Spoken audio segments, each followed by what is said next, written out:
Foodcast. On s'en fout.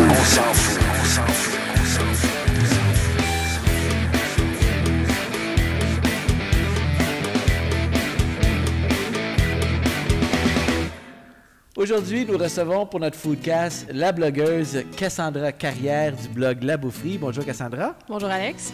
Aujourd'hui, on t'a invité pour que tu nous parles de Porto parce que tu es allé faire un petit voyage, si je ne me trompe pas, l'année dernière. Donc, on aimerait ça que tu nous en parles justement de ce petit voyage-là. OK. Ben en fait, l'été dernier, en août, j'étais allée à Porto avec mon copain. Puis, c'est vraiment une toute petite ville, ce qui permet de faire le tour super vite.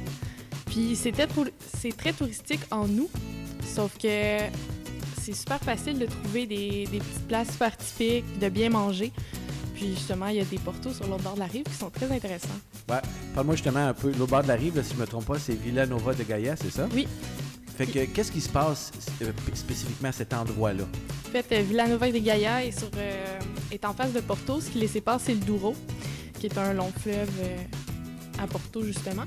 On peut s'y rendre en auto, en autobus ou même à pied. Ça se fait super bien. Puis la vue du pont est magnifique.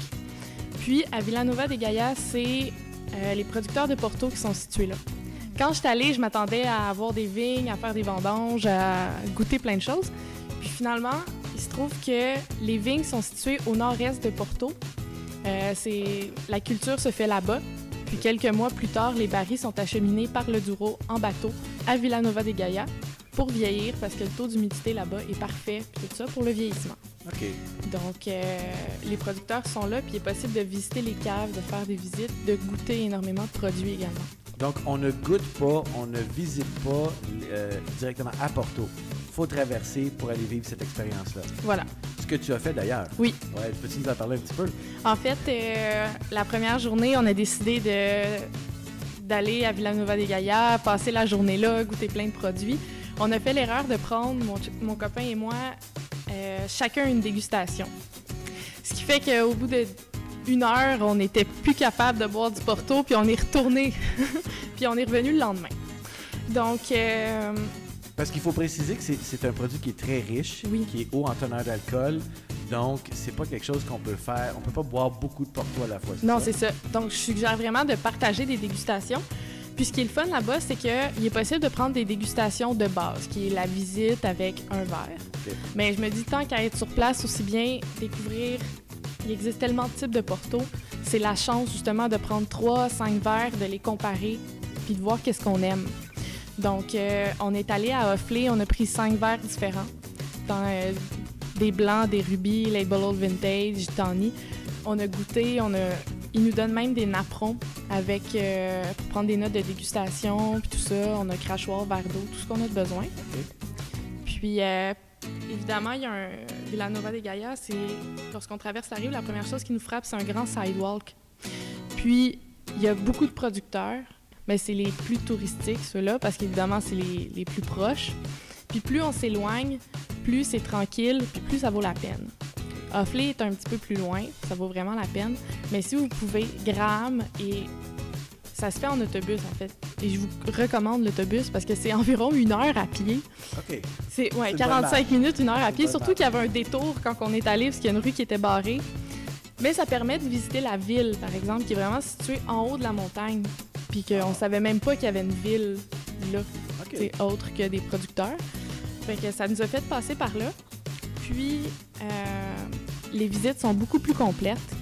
Ça nous a permis de voir des bouteilles là, qui datent des 20 premières années de Graham. Là. C'est super vieux, c'est même plus buvable. Qui disait c'est juste qu'ils les ont gardés par attachement.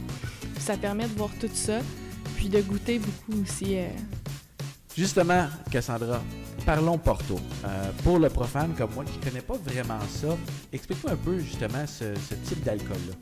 En fait, le Porto, c'est un vin à la base, sauf que pendant la fermentation est stoppée par un ajout d'alcool. Donc, ce qui fait qu'on garde un bon taux de sucre dans le raisin, dans le mou, puis on augmente également le niveau d'alcool. On est toujours un peu mêlé par les appellations vintage, par exemple. Qu'est-ce que ça veut dire, ça? En fait, il existe plusieurs types de Porto. Il y en a des blancs, premièrement. OK. Les blancs, c'est comme le vin rouge et blanc, en fait. C'est seulement la couleur des raisins qui différencie. Puis, pour les blancs, les seules différences, c'est les vieillissements. OK. Donc, il peut avoir tant d'années, mais c'est tout. OK. C'est dans le rouge que ça se complique. Oui, c'est ça. Parce que là, on a des rubis, des vintage, des label old vintage, Oui. des tanniers également. Puis, ce qui est le fun, justement, d'en goûter plusieurs, c'est de les comparer et de voir qu'est-ce qu'on aime parce que c'est vraiment plus différent qu'on pense d'une catégorie à l'autre parce qu'ils sont pas vieillis chacun de la même façon. Chaque type a environ 10 caractéristiques. Caractéristiques. Voilà. Merci. Oui, Bon, je recommencerai pas. c'est bon. OK.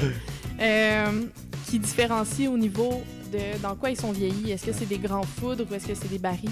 C'est combien d'années minimum le vieillissement? Est-ce que c'est la récolte d'une seule année ou est-ce que c'est un mélange? OK. Par exemple, sur les tannies, quand on lit tannies 30 ans, c'est un assemblage de Porto de 2 ans ou de 40 ans qui sont assemblés et la moyenne donne 30 ans. Ah oui. Oui. Fait que c'est pas facile de s'y retrouver d'abord. Non, vraiment pas. OK. Donc, c'est un peu compliqué. C'est pour ça que c'est le fun de s'informer, parler.